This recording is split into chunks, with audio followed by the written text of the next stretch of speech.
لو أنزلنا هذا القرآن على جبل لرأيته خاشعا متصدعا من خشية الله.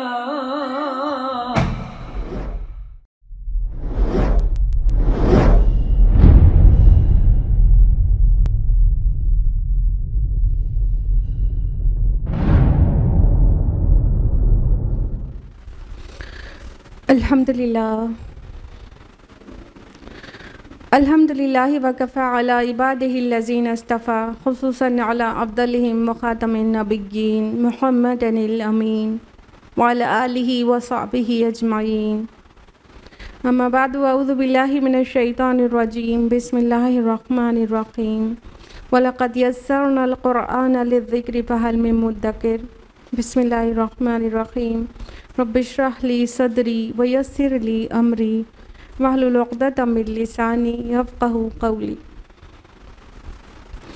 میرے عزیز بہنوں، درس قرآن مجید میں آپ سب کا دل کی گہرائی سے خیر مقدم ہے. السلام علیکم ورحمۃ اللہ وبرکاتہ. اللہ تعالیٰ کی ذات بابرکات سے امید ہے کہ آپ سب بخیر و عافیت ہوں گی.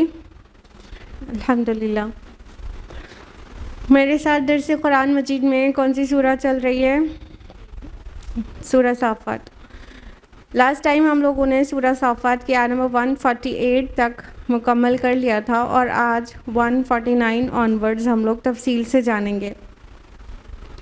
لیکن پورے سورہ صافات آپ نے سنا میرے ساتھ، اور آیت نمبر 149 جہاں سے ہمیں کنٹینیو کرنا ہے وہاں سے اختتامی کلمات سٹارٹ ہو رہے ہیں، اور 182 آیات ہیں ٹوٹل، اور یہ پورے آیات کا انداز اختتامی ہے، اور یہ مشابہ ہے تمہیدی آیات کے. یعنی شروعات میں جو آیات تھیں وہ جس موضوع پر تھیں، اختتامی آیات بھی اسی موضوع پر ہیں. پورا مکہ کا ماحول ذہن میں لائیے کہ اللہ کے رسول صلی اللہ علیہ وسلم دعوت دے رہے ہیں سالوں سے، لیکن کفار مکہ مان کے نہیں دے رہے ہیں، اور اللہ تعالیٰ کے ساتھ بدترین قسم کا شرک کر رہے ہیں. فرشتوں کو اللہ کی بیٹیاں بنانا اور مختلف اللہ تعالیٰ کے ساتھ پارٹنرز ایسوسیٹ کرنا.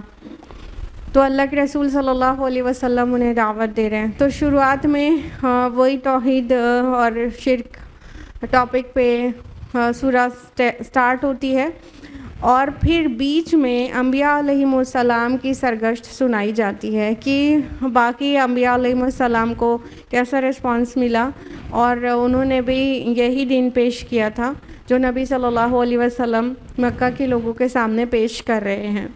اور جن لوگوں نے مانا ان کا کیا ہوا، جنہوں نے نہیں مانا پچھلی اقوام میں ان کا کیا ہوا، وہ سارے نتائج ان کو بتا کر پھر سورہ اپنے اختتامی کلمات کی طرف بڑھ رہی ہے. پھر سے ان کے اوپر اتمام حجت کیا جا رہا ہے کہ توحید کی دلائل اور شرک کے ابطال بیان کیا جا رہا ہے تاکہ وہ اس حرکت سے باز آ جائیں. Now let's begin with ayah number 49. اعوذ باللہ من الشیطان الرجیم. بسم اللہ الرحمن الرحیم. فاستفتہم الربک البنات ولہم البنون. پھر ذرا ان سے پوچھو کیا تمہارے رب کے لیے تو بیٹیاں اور ان کے لیے بیٹے. ام خلقنا الملائکۃ اناثا وہم شاہدون. کیا واقعی ہم نے ملائکہ کو عورتیں بنایا ہے اور یہ اس وقت موجود تھے، شاہد ہیں، گواہ ہیں. اللہ سبحانہ تعالیٰ نے فرمایا کہ یہ فرشتوں کو اللہ کی بیٹیاں بناتے ہیں، کیونکہ ان کا جو عقیدہ تھا فرشتوں کے متعلق، وہ کہتے تھے کہ فرشتے اللہ کی لاڈلی بیٹیاں ہیں، اور خود بیٹیوں کو ناپسند کرتے تھے. آپ کو ضرور پتہ ہے. اور سورہ نحل میں ہے کہ جب ان کو بیٹی کی خبر دی جاتی ہے تو ان کا منہ دن بھر سیاہ رہتا ہے اور سوچتا ہے کہ اس بے عزتی کو اپنے ساتھ لیے پھرے یا اس کو مٹی میں دبا دے.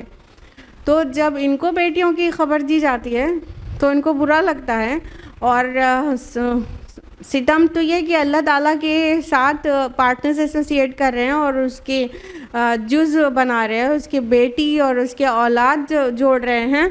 اور ستم والا ستم یہ کہ اللہ کے نام وہ چیز لگا رہے ہیں جو چیز انہیں پسند نہیں. مطلب خود انہیں بیٹی کی خبر ملتی ہے تو بہت برا لگتا ہے، اور اللہ تعالیٰ کے اولاد تراش رہے ہیں جو ان کو اللہ کی بیٹیاں کہہ رہے ہیں.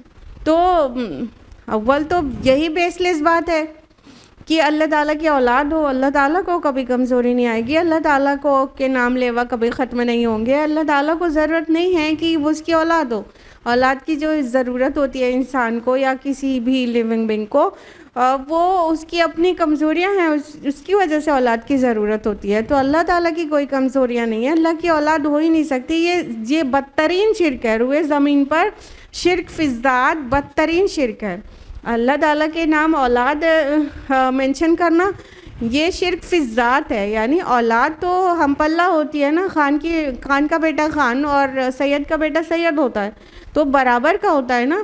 تو ہم پلہ بنا دینا اللہ تعالیٰ کا اور اس کی ذات کا جزو بنا دینا، یہ سب سے برہنہ بدترین اور سب سے زیادہ برا شرک ہے، شرک فی الذات. تو ایک تو یہی بہت ہی بڑا حماقت اور بہت ہی بڑی گناہ کا کام ہے جو یہ کر رہے ہیں کہ اللہ کی اولاد بتا رہے ہیں. لیکن اس پر سے ان کے عقلوں کو کیا ہو گیا ہے کہ اولاد میں بھی وہ چیز اللہ کی طرف منسوب کرتے ہیں جو چیز انہیں پسند نہیں. یعنی بیٹیاں، ان کو بیٹیاں خود کے لیے پسند نہیں اور اللہ تعالیٰ کے لیے بیٹیاں بنانے بیٹھے ہیں. تو اللہ تعالیٰ ان سے سوال کر رہے ہیں کیا واقعی اللہ نے ملائکہ کو فیمنن بنایا ہے؟ کیا انہیں عورتیں بنایا ہے؟ کیا یہ ان کے آنکھوں دیکھی بات ہے؟ کیا یہ وہاں موجود تھے جب ملائکہ کو بنایا گیا ہے اور وہ فیمیل بنایا گیا ہے؟ مطلب دو ہی چانس ہیں کہ اگر یہ ایسا کہہ رہے ہیں تو جس وقت ان کی تخلیق ہوئی تھی تو وہ وہاں موجود ہوتے، نمبر 1. نمبر 2، یا تو پھر ان کے پاس کوئی خبر آئی ہو آسمانی، کوئی وحی کے ذریعے ان کو علم ملا ہو. تو اس میں سے کون سی چیز ان کے ساتھ ہے جو یہ ایسا کہہ رہے ہیں، فرشتوں کو اللہ کی بیٹیاں بنانے کی بات کہہ رہے ہیں. یہ بات قرآن مجید میں اور جگہ بھی مذکور ہے، جیسا کہ سورہ زخرف سورہ نمبر 46 آیت نمبر 19 میں ہے کہ کیا انہوں نے فرشتوں کو جو اللہ کے بندے ہیں عورتیں بنا دیا؟ کیا واقعی یہ ان کی پیدائش کے وقت موجود تھے؟ یہ ان کا بیان لکھ لیا جائے گا اور اس کی ان سے پرسش ہوگی. تو یہ حماقت بھری بات کفار مکہ کر رہے تھے. فرمایا اللہ تعالیٰ نے الا انہم من افکہم لیقولون، خوب سن رکھو، یہ نہایت ہی من گھڑت بات ہے جو یہ لوگ کہہ رہے ہیں کہ اللہ تعالیٰ کی بیٹیاں ہیں. یعنی اول تو اللہ کی کوئی اولاد ہی نہیں، اور پھر اس جینڈر کی اولاد جو ان کو پسند نہیں وہ اللہ کے نام لگاتے ہیں، جبکہ اللہ تعالیٰ کے کی طرف سوائے اچھی چیزوں کے اور کچھ منسوب نہیں کرنا چاہیے. تو اتنی گھٹیا بات، اور پھر بیٹے بیٹی میں سے بیٹی اللہ کی طرف منسوب کر رہے ہیں. اللہ تعالیٰ کو بیٹیاں ناپسند نہیں ہیں، مطلب لوگوں کی اللہ کو بیٹی اور بیٹے میں فرق کرنے کے لیے اللہ تعالیٰ نے منع کیا ہے، لیکن ان کی اپنی چوائس کے حساب سے دل کو لگنے والی بات ہونی چاہیے کہ انسان اپنے خالق کے لیے وہ پسند کرے جو اسے خود بہت زیادہ پسند ہے. یعنی اللہ تعالیٰ کی راہ میں صدقہ و خیرات کریں تو اپنی پسند کی چیزیں دینی چاہیے، نہ کہ ناپسندیدہ چیزیں. تو اسی طرح اگر یہ اللہ تعالیٰ کی اولاد کی بات کر رہے ہیں تو اپنی ناپسند کی، ان کے دل کو یہ بات لگتی کیسے ہے؟ یہ اللہ تعالیٰ کو سمجھتے کیا ہیں؟ فرمایا ولد اللہ وانہم لکاذبون، کہ یہ من گھڑت بات ہے کیا کہ اللہ اولاد رکھتا ہے، اور فی الواقع یہ نہایت جھوٹے ہیں، یہ بالکل ہی جھوٹے ہیں. تو یہ جو بات ہے اللہ کے طرف اولاد کو منسوب کرنا، یہ نہایت جھوٹی بات ہے، یہ بالکل بنائی ہوئی بات ہے، من گھڑت بات ہے، اور اس بات میں کچھ بھی سچائی نہیں ہے. فرمایا کہ استفل بناتے البنین، کیا اللہ نے بیٹوں کے بجائے بیٹیاں اپنے لیے پسند کر لی؟ مالکم کیف تحکمون، تمہیں کیا ہو گیا ہے، کیسا حکم لگا رہے ہو؟ افلا تذکرون، کیا تمہیں ہوش نہیں آتا؟ کہ تمہیں کیا ہو گیا ہے کہ اللہ تعالیٰ کے بیٹوں کے بجائے بیٹیاں اس کے نام منسوب کر رہے ہو. تمہیں پسند ہے تو بیٹے اور اللہ کی طرف بیٹیاں منسوب کر رہے ہو. تمہیں کیا ہو گیا ہے؟ کیسا حکم لگا رہے ہو؟ کیسے فیصلے کرتے ہو؟ تم نے اپنے رب کو سمجھ کر کیا رکھا ہے؟ اور تمہارے درمیان میں رب کا یہی مقام ہے کہ جو چیز تمہیں پسند نہ ہے وہ رب کے نام منسوب کر دو. اور فرمایا افلا تذکرون، کیا تمہیں ہوش نہیں آتا؟ کیا تم نصیحت نہیں پکڑتے؟ کیا تم عقل سے کام نہیں لیتے؟ کیا تم نصیحت حاصل نہیں کرتے؟ کیا تم ہوش میں ہی نہیں ہو؟ ام لکم سلطان مبین، یا پھر تمہارے پاس ان باتوں کے لیے کوئی صاف سند ہے. فَأْتُوا بِكِتَابِكُمْ إِن كُنتُمْ صَادِقِينَ، تو لاؤ اپنی کتاب اگر تم سچے ہو. فرمایا کہ تمہارے اس کہنے کے پیچھے کیا تم وہاں موجود تھے؟ اور اگر نہیں، جب فرشتوں کو تخلیق کیا گیا تو کیا یہ وہاں موجود تھے؟ اور اگر نہیں تو کیا تمہارے پاس کوئی کھلی سند ہے، کوئی دلیل ہے؟ سلطان مبین کہا گیا، سلطان کھلی دلیل کو کہتے ہیں. مزید مبین کا اضافہ ہے، یعنی بالکل کوئی کلیئر ایویڈنس ہے، ایک دم صاف ستھری سی کوئی بات ہے. اب دلیل اس کو نہیں کہیں گے کہ ہمارے آباء و اجداد ایسے کہتے تھے تو ہم بھی ایسے کہہ رہے ہیں. یہ دلیل نہیں ہوتی ہے. دلیل صرف دو ہوتی ہے، ایک عقلی دلیل، دوسری نقلی دلیل. عقلی دلیل مطلب جو بات ریشنل پہ فٹ ہوتی ہو، جو بات لاجک پہ بالکل کھری اترتی ہو، تو وہ دلیل ہو سکتی ہے کہ بات لاجیکل ہے. دوسرا نقلی دلیل، یعنی کوئی آسمانی صحیفے کے ذریعے، کوئی آسمانی کتاب کے ذریعے، اللہ کی اتاری ہوئی وحی کے ذریعے کوئی علم ہو، تو وہ نقلی دلیل کہلائے گی. لکھا ہوا کوئی، تو کیا ان کے پاس کوئی ایسی کتاب ہے جس میں کبھی آسمان سے یہ نازل کیا گیا ہو کہ اللہ کے معاذ اللہ بیٹے ہیں؟ تو نہ ان کے پاس عقلی دلیل ہے، نہ ان کے پاس نقلی دلیل ہے. تو پھر یہ کہاں سے پیش کریں گے؟ یہ ایک چیلنج ہے. فَأْتُوا بِكِتَابِكُمْ إِن كُنتُمْ صَادِقِينَ، اگر سچے ہو تو اپنی کتاب پیش کرو، اپنا لکھا ہوا پیش کرو، وہ نقلی دلیل پیش کرو جس کی بنیاد پہ تم یہ کہہ رہے ہو کہ اللہ کی بیٹیاں ہیں، تو وہ انہیں پیش کرنا چاہیے. یہ کھلا ہوا چیلنج ہے. وَجَعَلُوا بَيْنَهُ وَبَيْنَ الْجِنَّةِ نَسَبًا، انہوں نے اللہ اور جنات کے درمیان نسب کا رشتہ بنا رکھا ہے. وَلَقَدْ عَلِمَتِ الْجِنَّةُ إِنَّهُمْ لَمُحْضَرُونَ، حالانکہ انہیں خوب پتہ ہے کہ یہ یعنی جن، یہ لوگ مجرم کی حیثیت سے پیش ہونے والے ہیں. اب فرشتوں کی بات ہوتے ہوتے اب جن کی بات ہے. حالانکہ یہاں پہ مفسرین کو تھوڑی مشکل پیش آئی ہے. کچھ لوگ یہاں پہ جن بامعنی فرشتہ لیتے ہیں، کیونکہ جن کا جو لٹرل میننگ ہوتی ہے وہ ہوتی ہے کوئی مخفی مخلوق جو آنکھوں سے نہ دکھے، ایسی مخلوق کو جن کہتے ہیں. تو چونکہ فرشتے بھی نہیں دکھتے ہیں تو یہاں پر وہ ڈکشنری میننگ میں جن لے کر فرشتے مراد لیتے ہیں بعض مفسرون. لیکن بعض مفسرون کو اس پہ سخت اعتراض ہے کہ وہ جن جب لفظ آیا ہے تو جن کا مطلب جن. تو بات یہ کہی جا رہی ہے کہ یہ اللہ اور جن کے درمیان نسب کا رشتہ انہوں نے بنا رکھا ہے. دیکھیے ان کا کہنا تھا کہ مطلب جنات کے پاس علم ہے، وہ مختلف گھاٹیوں کے جن ہوتے تھے، ان سے پناہ طلب کرتے تھے، ان سے ڈرتے تھے اور ان سے غیب کا علم حاصل کرتے تھے. ان کے پاس علم کچھ نہیں ہوتا. ایک رتی بھر کی کوئی کچھ بھی ایک ذرا سا سن لیتے ہیں تو 100 جھوٹ ملا کے اس کو پیش کرتے ہیں کاہنوں کے کان میں جنات. لیکن یہ چونکہ جن سے روب کھاتے تھے تو وہ انہوں نے کیا کیا کہ جن کو غیب دانی کا چونکہ ان کو ذریعہ مانتے تھے، اس لیے ان کو بھی پلیز کرنے میں لگے رہتے تھے. تو ایک تو یہ بات ہو گئی کہ وہ مطلب وہ چیز جو اللہ تعالیٰ کے صرف پاس میں ہے، یعنی اس کے حقوق. پہلی آیات میں، اس سے پہلے کی آیات میں اللہ تعالیٰ کے ذات کے ساتھ شرک تھا. یہ اللہ تعالیٰ کے حقوق کے ساتھ شرک ہے. وہ یہ کہ اللہ تعالیٰ کو ہی زیب دیتا ہے کہ وہی صرف غیب کا علم رکھنے والا ہے، ساری قدرت رکھنے والا ہے، کسی کو پناہ دینے والا ہے اور کسی کی حفاظت کرنے والا ہے. یہ سب حقوق اللہ تعالیٰ کے ہیں کہ اس میں ہی تصور کیا جائے. ٹھیک ہے. اور اگر اس میں کوئی ملاوٹ ہوگی تو یہ شرک فی صفات ہوگا.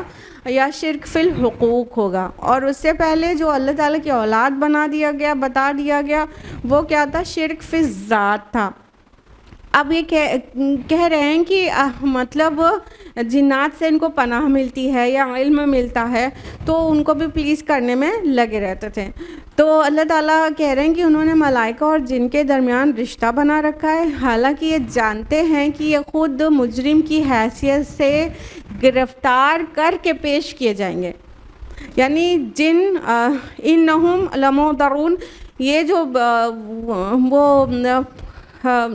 ضمیر ہے انہم کی، ہم کی، یہ جنات کی طرف بھی مڑ رہی ہے، لیکن اگر اس کو فرشتہ مان لیں گے جن کو تو پھر یہ مڑے گی ان مشرکین کی طرف. تو فرمایا کہ یہ جانتے کہ مجرم سے کی حیثیت سے پیش ہونے والے ہیں. یعنی جنات کو تو خوب پتہ تھا وہ جو حرکت کر رہے ہیں وہ ابن آدم کو بہکانے کے لیے کر رہے ہیں، وہ بھی پھنسے گا، وہ خود بھی پھنسیں گے. ان کو پتہ تھا، بہت کلیئر تھا، ابھی بھی ہے سب کو، کہ وہ یہ جو کام کر رہے ہیں وہ کتنا غلط ہے. تو وہ جانتے ہیں کہ اس طرح پیش ہونے والے ہیں اللہ کے آگے، اور پھر بھی ان کے ساتھ رشتے کا تعلق بناتے ہیں، اللہ تعالیٰ کے ساتھ ایسوسیٹ کرتے ہیں، یعنی کہ اللہ تعالیٰ کے حقوق میں شریک کر دیتے ہیں جنوں کو. اور ایک اور تعویل یہ ہے کہ بعض کا عقیدہ یہ بھی تھا کہ جن مطلب فرشتوں کو اللہ کی بیٹیاں کہتے تھے، تو اب جب فرشتے اللہ کی بیٹیاں ہیں معاذ اللہ، تو پھر اللہ تعالیٰ کی بیوی بھی ہونا چاہیے معاذ اللہ، استغفر اللہ. تو پھر وہ جنات میں سے اللہ کی بیوی اور فرشتے وہاں سے پیدا شدہ بیٹیاں، استغفر اللہ ثم استغفر اللہ، یہ اس طرح کا بھی عقیدہ رکھتے تھے. تو یہ یہاں پہ نسب کا معنی یہ بھی آ رہا ہے کہ جنوں کو اللہ کی بیوی معاذ اللہ اور فرشتوں کو اللہ کی بیٹیاں کہتے تھے. تو اللہ تعالیٰ فرما رہے ہیں کہ یہ جانتے ہیں کہ خود یہ سب حرکتیں کر کے گرفتار ہو کر حاضر کیے جائیں گے، پھر بھی ان کو ہی اپنا اللہ تعالیٰ کا پارٹنر بنائے دیتے ہیں. اللہ کی اس مخلوق کو جو خود نافرمان ہے اس کو اللہ کا پارٹنر بنائے دیتے ہیں. فرمایا سبحان اللہ عما یصفون، پاک ہے اللہ ان صفات سے جو لوگ اس کی طرف منسوب کرتے ہیں. بے شک و شبہ اللہ تعالیٰ پاک ہے. انسان کو کیا ہو گیا کہ اپنے خالق و مالک اور پوری کائنات کے رب کے متعلق اتنی گھٹیا باتیں کرنے پر اتر جاتا ہے کہ اللہ کے ہم پلہ بنائے دیتا ہے لوگوں کو، اللہ کی ذات میں شریک کرنے لگتا ہے اور اللہ کی صفات میں شریک کرنے لگتا ہے. بلکہ اللہ تعالیٰ اب ان ساری کمزوریوں سے پاک ہے کہ اس کا کوئی پارٹنر ہو، اسے کسی کی ضرورت ہو، اس کو کسی کے ہیلپ کی ضرورت ہو، اس کا کوئی نام لیوا ہو، اس کو یاد رکھنے والا کوئی ہو. اللہ تعالیٰ ان سب کمزوریوں سے پاک ہے. اور یہ ساری حرکتیں کون نہیں کرتے؟ الا عباد اللہ المخلصین، سوائے اس کے جو اللہ کے مخلص بندے ہیں. یعنی یہ حرکتیں یعنی توحید میں کسی طرح کی بھی ملاوٹ جو نہیں کرنے والے لوگ ہیں وہ صرف اللہ کے مخلص بندے ہیں. وہ کبھی بھی اللہ تعالیٰ کے ساتھ پارٹنر سے ایسوسیٹ نہیں کرتے، نہ ہی اپنا عقیدہ خراب کرتے ہیں. فَإِنَّكُمْ وَمَا تَعْبُدُونَ،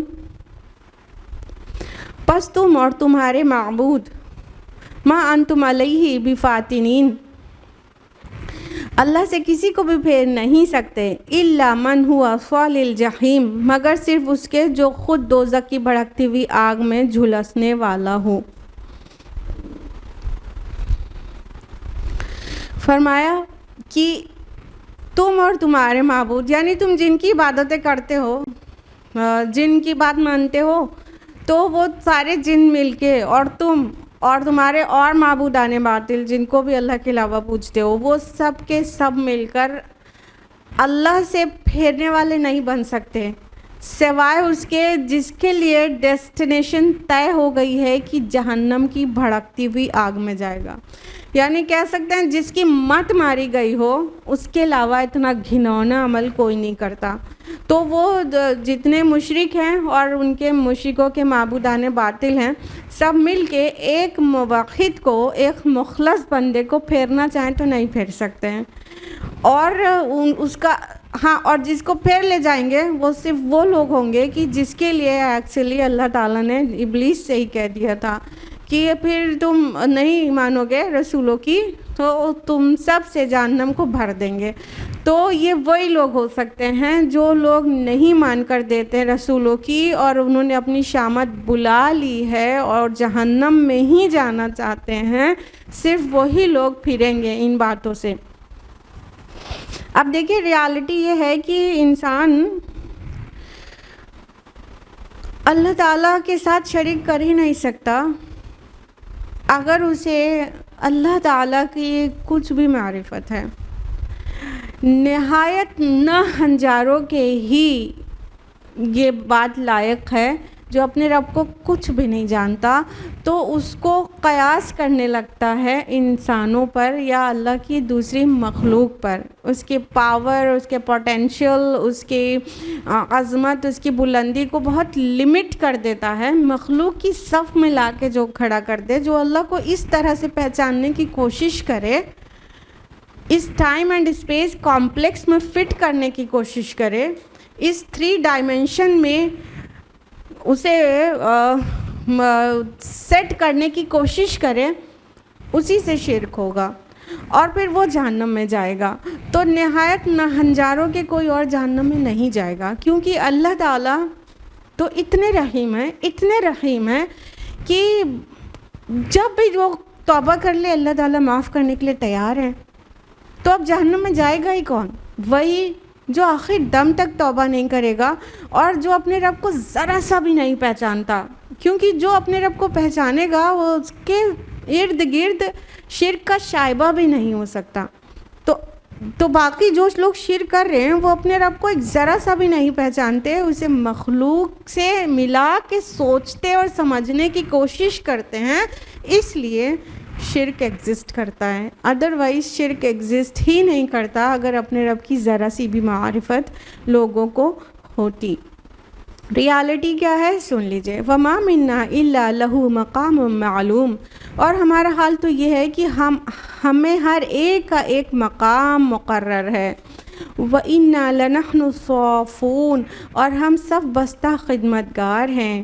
وَإِنَّا لَنَحْنُ الْمُسَبِّحُونَ. اور ہم تسبیح کرنے والے ہیں. اب بتائیے ان 3 آیات میں کس کے متعلق بات ہو رہی ہے؟ ایگزیکٹلی فرشتوں کے متعلق بات ہو رہی ہے نا.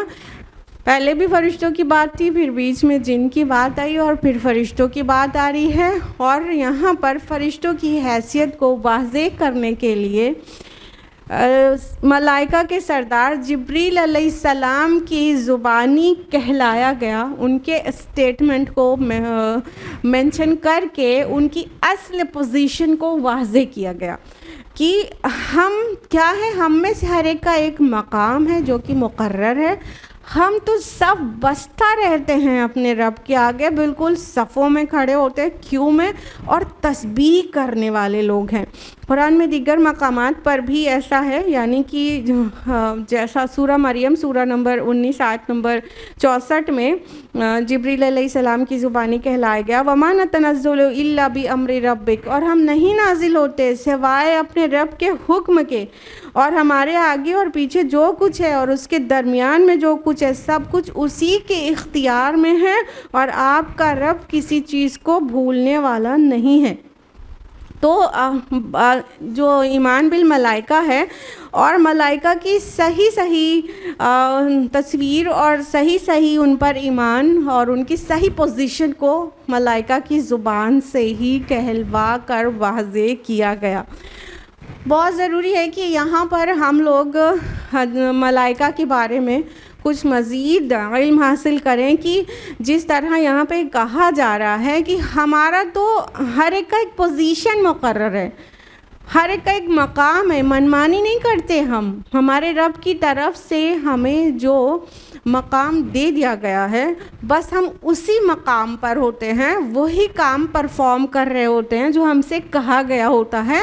اور دیکھیے جب کہا گیا ہم صافون ہیں، سورہ کی شروعات بھی یہیں سے ہوتی ہے، وہ صافات نا، تو وہ سب بستہ، اور وہ بھی فرشتوں کی ہی بات ہو رہی ہے. یہاں ریپیٹ کیا گیا ہے کہ ہم سب بستہ رہتے ہیں. کسی کے سامنے سب بستہ رہنے سے کیا پتہ چلتا ہے؟ انتہائی ڈسپلن اور انتہائی ادب سامنے والے کا.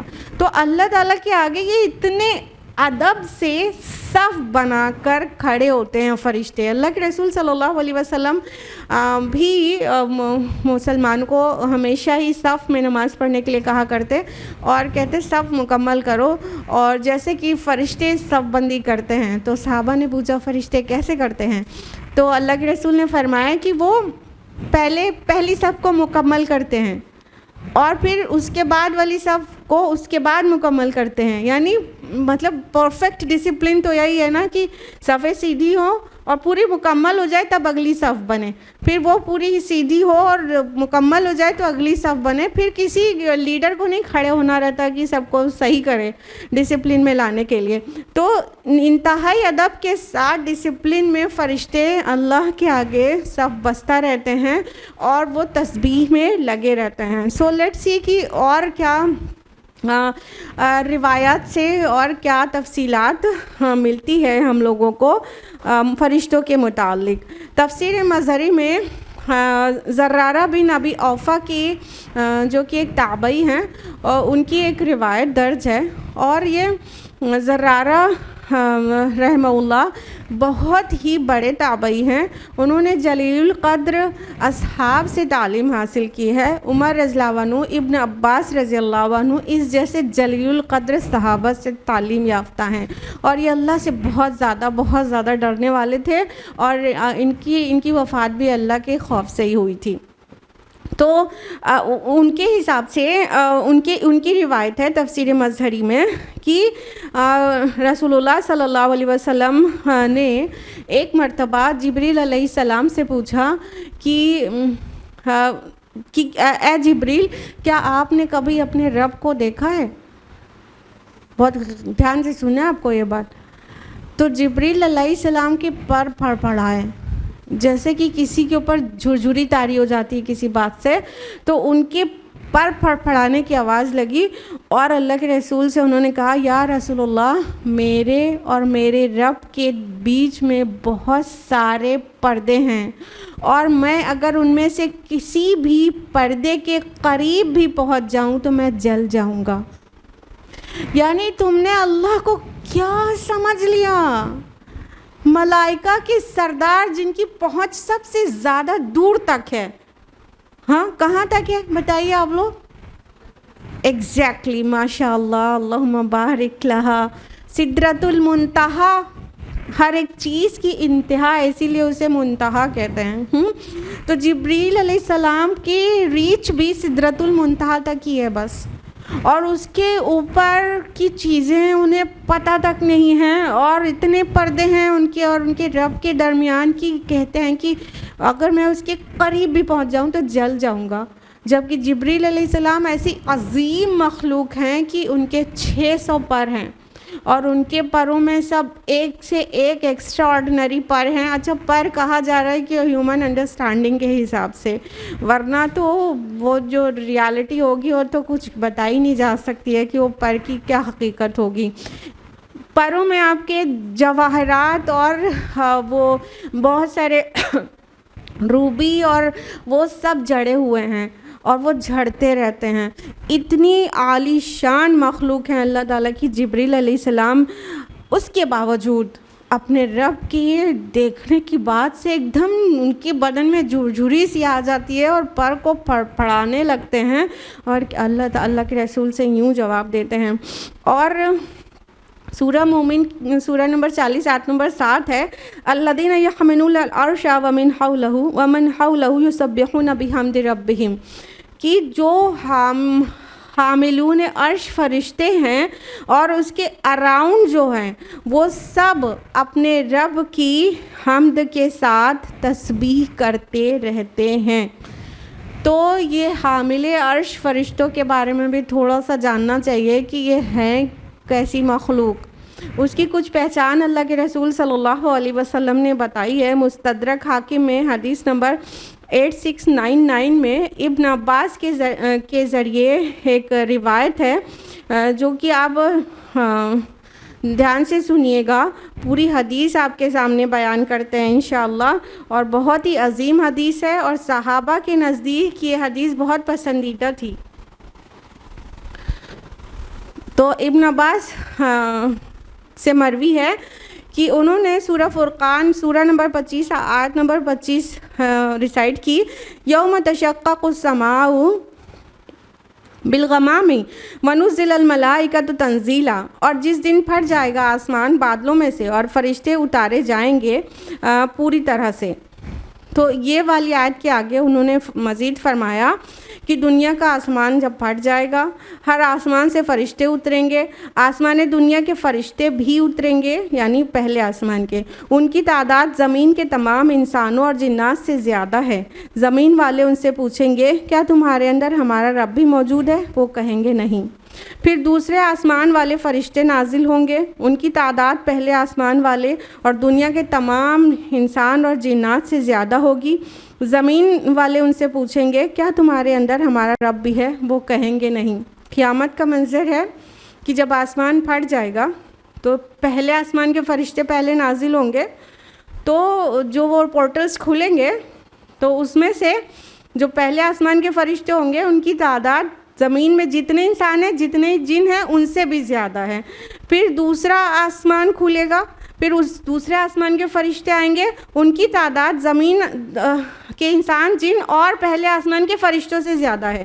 پھر تیسرے آسمان والے فرشتے نازل ہوں گے، ان کی تعداد دوسرے آسمان کے فرشتوں اور زمین کے انسان اور جنات سے زیادہ ہوگی۔ زمین والے ان سے پوچھیں گے کیا تمہارے اندر ہمارا رب موجود ہے؟ وہ کہیں گے نہیں۔ پھر اسی طرح چوتھا آسمان، ان کے فرشتوں کی تعداد کس سے زیادہ ہوگی؟ پہلے دوسرے تیسرے آسمان کے فرشتوں اور زمین کے انسان اور جنات سے زیادہ ہوگی۔ پھر اسی طرح پانچواں آسمان پھٹے گا، وہ کھلے گا، وہاں کے فرشتے نازل ہوں گے، ان کی تعداد ان سب سے زیادہ ہوگی۔ پھر چھٹے آسمان سے فرشتے آئیں گے، ان کی تعداد پانچوں آسمان کے فرشتے اور زمین اور کی انسان اور جن کی تعداد سے زیادہ ہوگی۔ پھر ساتواں آسمان پھٹے گا، پھر ساتویں آسمان کے فرشتے نازل ہوں گے اور ان کی تعداد 6 آسمان کے فرشتے اور زمین کے انسان اور جنات سے زیادہ ہوگی۔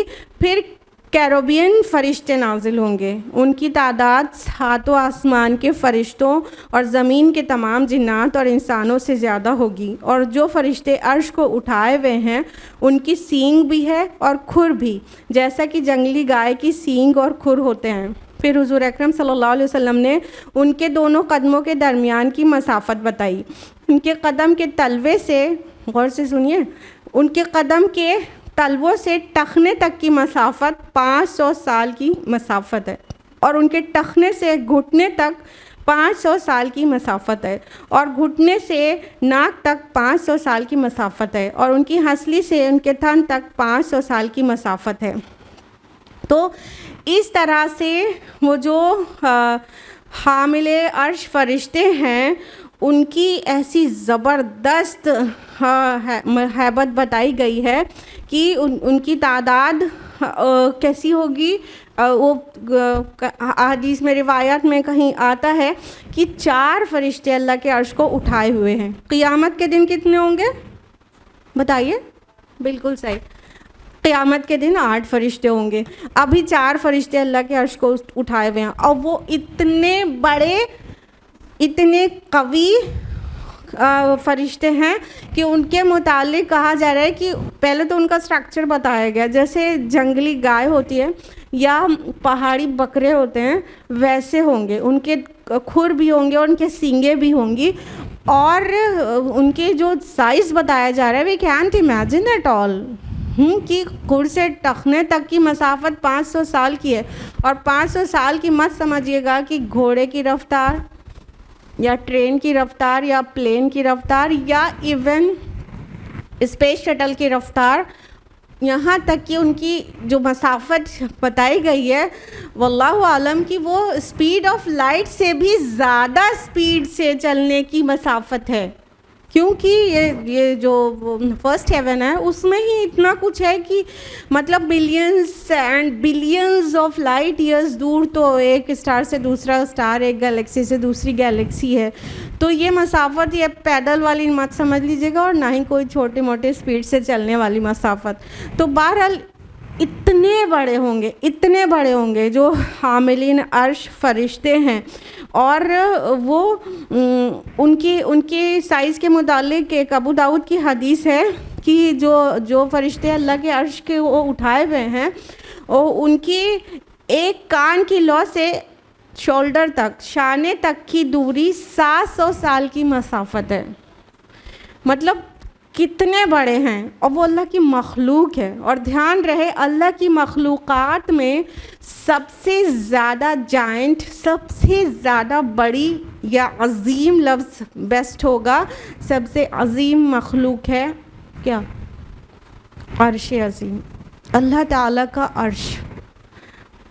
اللہ تعالیٰ کی مخلوق میں سب سے بڑا عرش ہے اور وہ ٹاپ موسٹ ہے. تو ٹاپ پر جو ہے وہ عرش ہے اور اس کے اوپر اللہ مستوی ہے جیسا کہ اس کے شان کے لائق ہے. تو یہ کس کے ساتھ شرک کر رہے ہیں؟ کس کے ساتھ شرک کر رہے ہیں؟ جب اللہ کی مخلوق اتنی ہیبت ناک ہے تو اللہ کی ذات بابرکات کیسی ہوگی. اور یہ حاملین عرش فرشتوں کے علاوہ سورہ مطففین سورہ نمبر 83 آیت نمبر 18 سے 21 میں آتا ہے نا، کلا ان کتاب الابرار لفی علیین، کہ ہرگز نہیں ان کی کتاب علیین میں ہوگی. وما ادراک ما علیون، اور تم نے کیا سمجھا علیین کیا ہے؟ کتاب مرقوم، لکھی ہوئی کتاب ہے. یشہدہ المقربون، اور اس کے گواہ یا اس کا مشاہدہ کرتے ہیں مقربون. تو اب ہمیں جاننا چاہیے کہ مقربون کون ہیں.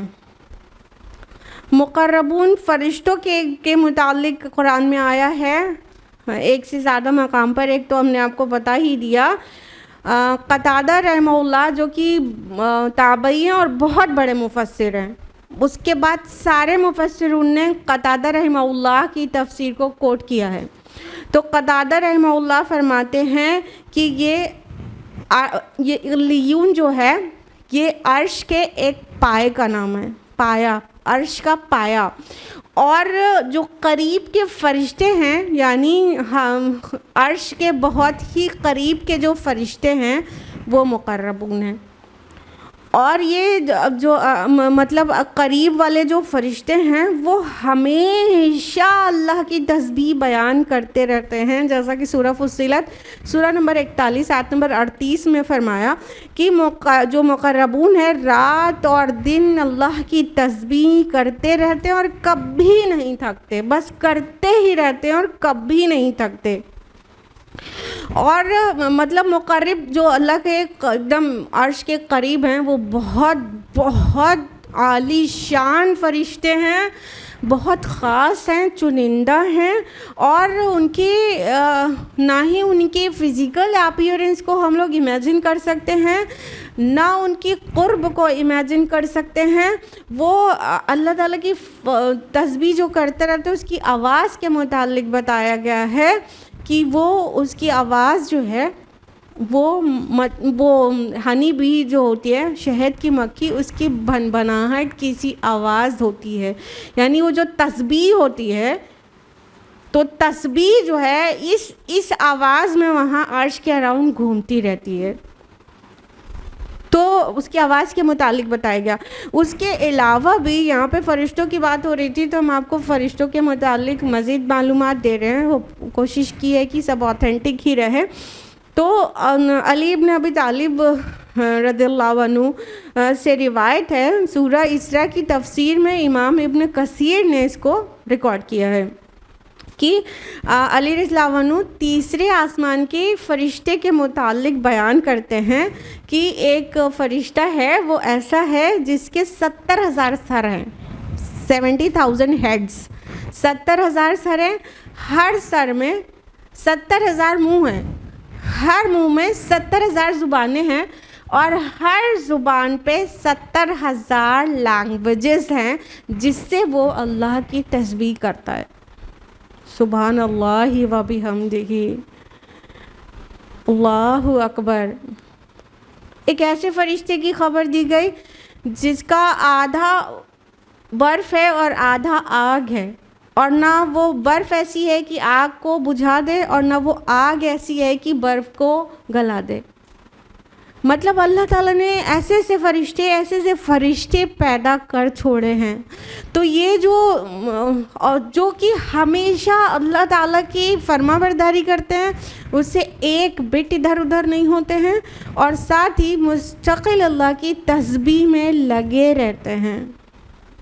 اور ہم انسان، نہ کوئی اوقات ہے ہماری، وہ اللہ تعالیٰ کے ساتھ پارٹنرز ایسوسیٹ کرتے ہیں۔ انسان کو کیا ہو گیا، اس کی کیا حیثیت ہے؟ پورے گلوب کی کوئی حیثیت نہیں ہے خالی فرسٹ ہیون میں۔ تو یہاں پہ رہنے والے انسان، بسنے والے کتنا بڑا سا انسان ہے، 6 فٹ کا انسان، 5.5 فٹ کا، اللہ تعالیٰ کے ساتھ پارٹنرز ایسوسیٹ کرتا ہے۔ اور اللہ تعالیٰ کی اتنی بڑی بڑی عظیم مخلوقات اس کی تسبیح میں لگے رہتے ہیں، اور اس کے بعد بھی لرزاں اور ترساں رہتے ہیں، بالکل ڈرے اور گھبرائے رہتے ہیں۔ تو یہ اللہ تعالیٰ کی مخلوق ہیں جنہوں نے کہا وَإِنَّا لَنَحْنُ الْمُسَبِّحُونَ، ہم تسبیح کرنے والے ہیں۔ سارے کے سارے فرشتے اللہ تعالیٰ کی تسبیح بیان کرتے ہیں۔ سبحان اللہ و بحمدہ، ہمیں کیا ہو گیا جو ہم اپنے رب کی تسبیح نہیں کریں؟ ہم شعوری مخلوق ہیں، ہمیں عقل ہے، ہم اپنے رب کو پہچاننے کی کوشش کریں اور اس کی تسبیح بیان کریں۔ اگلی آیت ہے وَإِن كَانُوا لَيَقُولُونَ، یہ لوگ پہلے تو کہا کرتے تھے لَوْ أَنَّ عندنا ذکر من الاولین، کہ کاش ہمارے پاس وہ ذکر ہوتا جو پچھلی قوموں کو ملا تھا، لکن عباد اللہ المخلصین، تو ہم اللہ کے چنندہ مخلص بندے ہوتے۔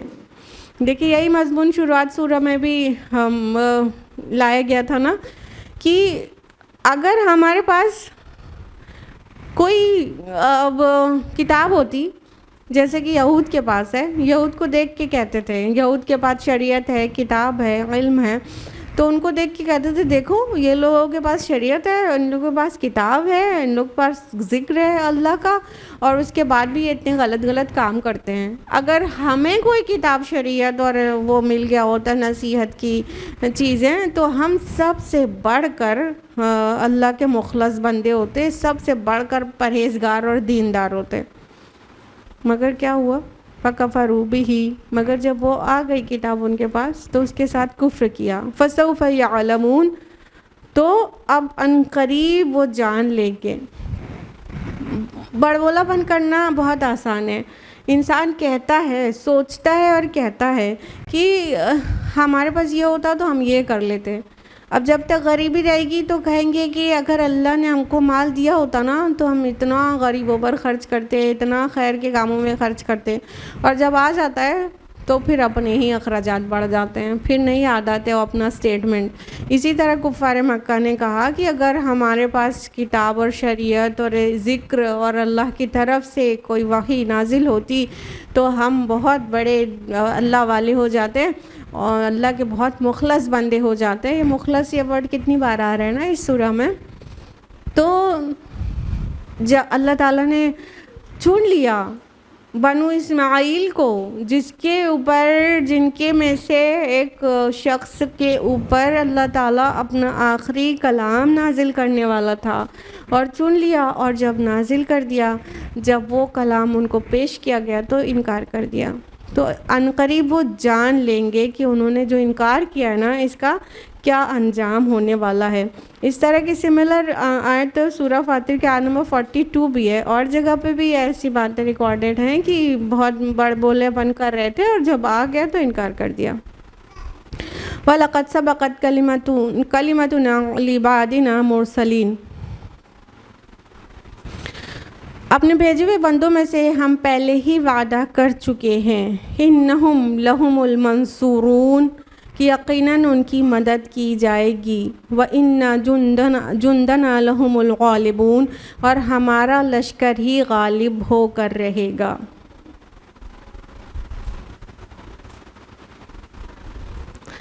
اللہ تعالیٰ نے اپنی سنت کا بیان کیا کہ جو ان سے کہا جا رہا ہے نا تو عنقریب یہ دیکھ لیں گے۔ کیا دیکھ لیں گے؟ یہ جان لیں گے۔ کیا جان لیں گے؟ کہ ہم نے جو اپنے بھیجے ہوئے بندے ہیں ہمارے یعنی مرسلین، ان سے ہم پکا وعدہ کر چکے ہیں۔ کیا وعدہ کر چکے ہیں؟ کہ ان کی مدد ضرور کی جائے گی۔ اللہ تعالیٰ نے اپنے بندوں سے، اپنے رسولوں سے یہ وعدہ کیا ہے کہ ٹرائلز تو آئیں گے، صبر تو کرنا ہی پڑے گا، لیکن مدد آپ کی ضرور کی جائے گی، اور غالب آپ کو ہی رہنا ہے۔ کس کو رہنا ہے؟ اللہ کی پارٹی کو غالب رہنا ہے۔ اِنَّهُمْ لَهُمُ الْمَنْصُورُونَ، یہی مدد دیے جائیں گے، یہی مدد کیے جائیں گے۔ وَإِنَّ جُنْدَنَا لَهُمُ الْغَالِبُونَ، اور ہمارا لشکر، ہماری پارٹی ہی غالب رہنے والی ہے۔ اب اللہ کے لشکر کون ہے بتائیے؟ ایک تو اللہ کے رسول اور اہل ایمان، وہ اللہ کا لشکر ہے جو ہمارا سین لشکر ہے، اور اللہ کے لشکر ہیں جس کو کہہ سکتے ہیں فرشتے، کیونکہ اللہ تعالیٰ جب کسی کی ہیلپ کرتا ہے تو فرشتوں کو بھی بھیجتا ہے۔ تو وہ اللہ کے لشکر میں یعنی دنیاوی اللہ کے لشکر میں رسول اور ایمان والے یا اہل حق پہ رسول کے بعد بھی جو اہل حق ہیں وہ اللہ کا لشکر ہیں، وہ حق کو غالب کرنے کی کوشش کر رہے ہیں، تو وہ بھی اللہ کا لشکر ہے۔ وہ اور فرشتے ان سین، اور نہ جانے کون کون سے ان سین لشکر۔ ہمیں کیا پتہ اللہ نے اور کیا کیا پیدا کر رکھا ہے۔ ہمارے ایمان کا جو تقاضا جہاں تک تھا وہاں تک کی چیز ہمیں بتائی گئی ہے۔ فرشتوں کے اوپر ایمان لانا اس لیے ضروری ہے کہ اگر فرشتے پر ایمان نہ لائیں تو پھر نبی کے پاس پیغام اللہ تعالیٰ کے پاس سے لے کر کون آتا ہے؟ وہی بیس لیس ہو جائے گا۔ لہٰذا فرشتوں پر ایمان لانا ضروری ہو گیا۔ تو ہمیں پتہ ہے فرشتوں کا تذکرہ ہے ہماری کتابوں میں، لیکن ہمیں اللہ کے اور دیگر لشکر کہاں پتہ ہے کہ اللہ نے اور ہائی ڈائمینشنز میں اور دوسرے عالمین میں کیا کیا پیدا کر رکھا ہے، جو اس کے پارٹی کے لوگ ہیں، جو اس کا لشکر ہے، جو اس کے دین کو اور اس غالب کرنے کے لیے اور اس کے کلمے کی سربلندی کے لیے جو سب کام کرتے ہیں۔ ہمیں کہاں پتہ ہے؟ ہمیں بہت کم چیز بتائی گئی ہے۔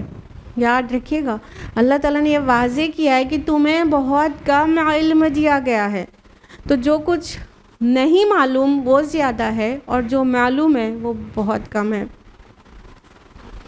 فَتَوَلَّ عَنْهُمْ حَتَّى حِينٍ، پس اے نبی صلی اللہ علیہ وسلم ذرا ان کو کچھ مدت کے لیے ان کے حال پر چھوڑ دو۔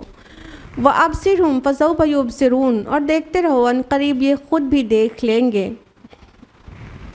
تو یہ جو غم دے رہے تھے اللہ کے رسول کو کفار، اللہ تعالیٰ نے فرمایا کہ آپ ان کو کچھ ٹائم کے لیے چھوڑ دیجئے، حتیٰ حین۔ اب کتنے ٹائم کے لیے چھوڑنے کے لیے کہا جا رہا ہے؟ ان کو چھوڑنے کے لیے کہا جا رہا ہے ان کی موت تک۔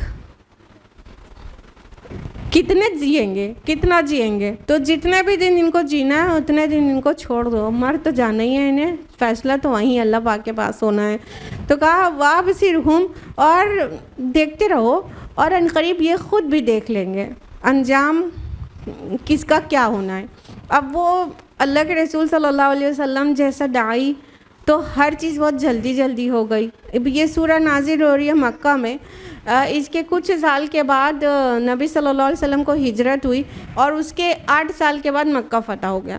تو اب وہ بھی دیکھ لیں گے، تو چاہے بدر کا دن آپ امیجن کر لیں کہ بدر میں انہوں نے دیکھ لیا کیا ہوا، چاہے آپ فتح مکہ کا دن امیجن کر لیں کہ اس دن سب دودھ کا دودھ پانی کا پانی ہو گیا، سب واضح ہو گیا کہ حق غالب ہو گیا اور باطل کس طرح مغلوب ہو گیا، اور کمال یہ ہے بنا بلڈ شیڈ کے۔ تو تو فتح مکہ تو بنا بلڈ شیڈ کے ہوا تھا، اور بدر میں بہت معمولی بلڈ شیڈ کے بعد اتنا بڑا ریولیوشن، ٹھیک ہے. تو اللہ تعالیٰ کہہ رہے ہیں چھوڑ دیجئے انہیں، دیکھ لیں گے. افبعذابنا یستعجلون، کیا یہ ہمارے عذاب کی جلدی مچا رہے ہیں؟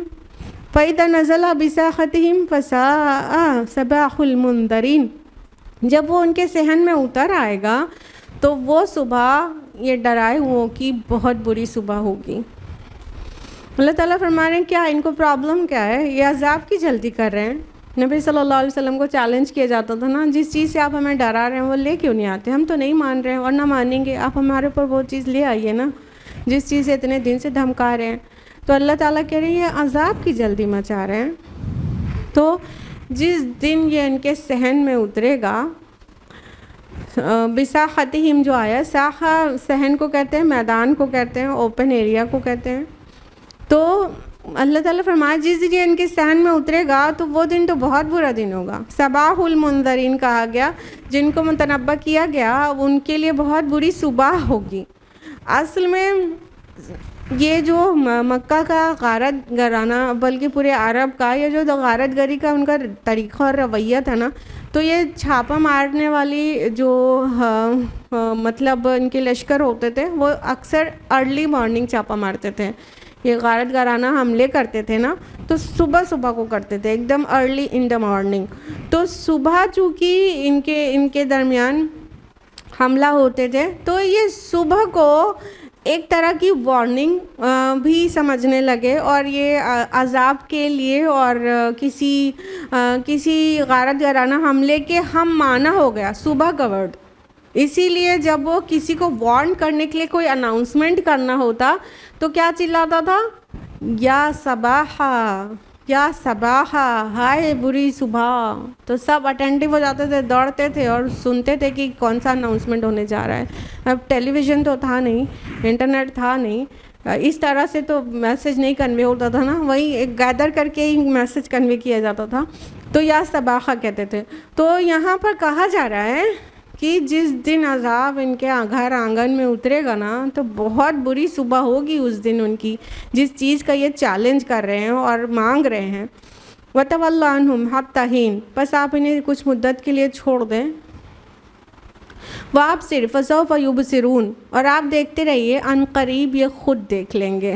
پھر سے ان کو وارن کیا گیا کہ اب دیکھیے، آپ بھی انتظار، یہاں دیکھنا ایک طرح سے انتظار کے معنی میں ہے کہ آپ بھی انتظار کریے، یہ بھی انتظار کریں، بہت جلدی واضح ہو جائے گا. سبحان ربک رب العزت عما یصفون، پاک ہے آپ کا رب، عزت کا مالک ان تمام باتوں سے یہ لوگ بنا رہے ہیں. وسلام علی المرسلین، اور سلام ہے رسولوں پر. والحمد للہ رب العالمین، اور ساری کی ساری تعریف اور شکر اللہ کے لیے ہے جو تمام جہانوں کا رب ہے. یہ آخری 3 اختتامی آیات تھیں، بہت پیاری، اور میٹنگ کے اینڈ کرنے پہ بھی یہ آیات پڑھنی چاہیے. فرمایا اللہ تعالیٰ نے سبحان ربک رب العزت عما یصفون، کہ اللہ تعالیٰ پاک ہے، عزت ساری کی ساری اس کی ہے، وہ عزت کا مالک ہے، اور ان سبھی چیزوں سے پاک ہے جو یہ بنا رہے ہیں. ہم نے آپ کو فرشتوں کے متعلق مزید معلومات اس لیے دی تاکہ یہ آیات آپ کے دل میں اتر سکے کہ ہم اپنے رب کو کس طرح اسٹیمیٹ کر رہے ہیں. ما قدر اللہ حق قدری، انہوں نے اللہ کی قدر نہ کی جیسا کہ قدر کرنے کا حق تھا، نہیں اسٹیمیٹ کیا صحیح جیسا اسٹیمیٹ کرنا چاہیے تھا. تو اللہ تعالیٰ پاک ہے ان سارے عیبوں سے جو یہ اللہ کی طرف منسوب کر رہے ہیں. اما یصفون، صفت اور اوصاف، یہ الفاظ ہم لوگ اردو زبان میں بھی استعمال کرتے ہیں اور اللہ تعالیٰ کے صفاتی نام جانتے ہیں. قرآن میں یصفون اسی طرح سے آیا ہے کہ جو صفات اس کی طرف منسوب کر رہے ہیں، ورنہ مثبت معنی میں نہیں آیا ہے کہ یہ اللہ کی صفات ہیں. قرآن میں اس انداز میں نہیں آیا ہے، بلکہ نیگیٹو معنی میں ہی آیا ہے کہ جو صفات اللہ کے جو اوصاف اس کی طرف منسوب کر رہے ہیں. تو اللہ تعالیٰ ان سب سے پاک ہے. تو اے انسانوں اپنے رب کی پاکی بیان کرو تم کو آپشن دیا گیا ہے کہ چاہے تو خیر کے کام کرو چاہے تو گناہ کے، لیکن اللہ کی باقی بیان کر کے اپنے آپ کو کامیاب لوگوں پہ شامل کر لو۔ وسلام علی المرسلین، رسولوں پر سلام کہا گیا، خالی ایک رسول، ہم یہ لوگ یوزولی اپنے پیارے نبی صلی اللہ علیہ وسلم پر صلاۃ و سلام بھیجتے ہیں نا، لیکن سارے رسولوں پر بھی سلامتی بھیجنا چاہیے، اور محفل کے اختتام میں یہ آیات پڑھنا چاہیے۔ والحمدللہ رب العالمین، شروعات بھی اللہ تعالیٰ کی حمد کے ساتھ اور اختتام بھی اللہ تعالیٰ کی حمد کے ساتھ ہونا چاہیے۔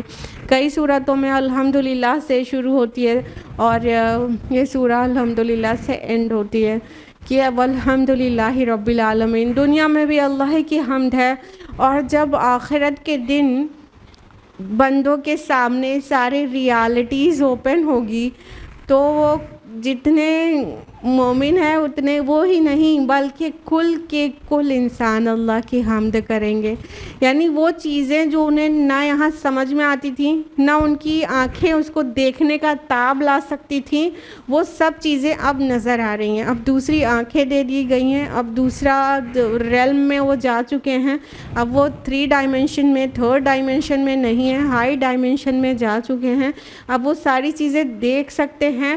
تو وہ چیزیں جو یہاں پر ٹھیک سے نہیں سمجھ میں آتی تھی وہ وہاں پر سب سمجھ میں آ رہی ہے اور دکھ رہی ہے، اور ہر طرف اللہ کی بزرگی ایک دم چھائی ہوئی ہے۔ تب صرف مومن نہیں، کفار سمیت سب اللہ کی حمد کریں گے، اور آخرت میں بھی اس کی حمد یوں بھی ہوگی کہ بندہ مومن جو اپنی زندگی کو ویسے کر کے گزارتا ہے بچ بچ کر تو جب آخرت میں اس کا نتیجہ دیکھے گا، جب اتنا بیوٹیفل اس کو ریوارڈ ملے گا، تب اس کے دل سے کتنی تعریف اللہ کی نکلے گی اور کتنا شکر نکلے گا کہ ہائے ساری تعریف اس کے لیے ہے، مجھے چیزیں پتہ تو نہیں تھی لیکن میں نے مانی، اور اللہ تعالیٰ نے اس کا اتنا بیوٹیفل ریوارڈ دیا، اسی کا شکر ہے، اسی کی تعریف ہے۔ یعنی یہاں پر حمد، شکر اور تعریف دونوں کو پوری طرح سے پر کر کے نکلے گا کہ بس اسی کا شکر بھی ہے اور تعریف اسی کی ہے، کسی کی کوئی تعریف نہیں، جس کے پاس جو کچھ بھی ہے اللہ کا عطائی ہے، صرف اللہ کا اپنا ہر چیز اس کا ذاتی ہے، اس لیے کل تعریف اور کل شکر اللہ کے لیے ہے جو تمام جہانوں کا رب ہے۔ اس کے ساتھ یہ سورہ یہیں پر مکمل ہوتی ہے اللہ تعالیٰ کی بے شمار حمد و ثنا کے ساتھ۔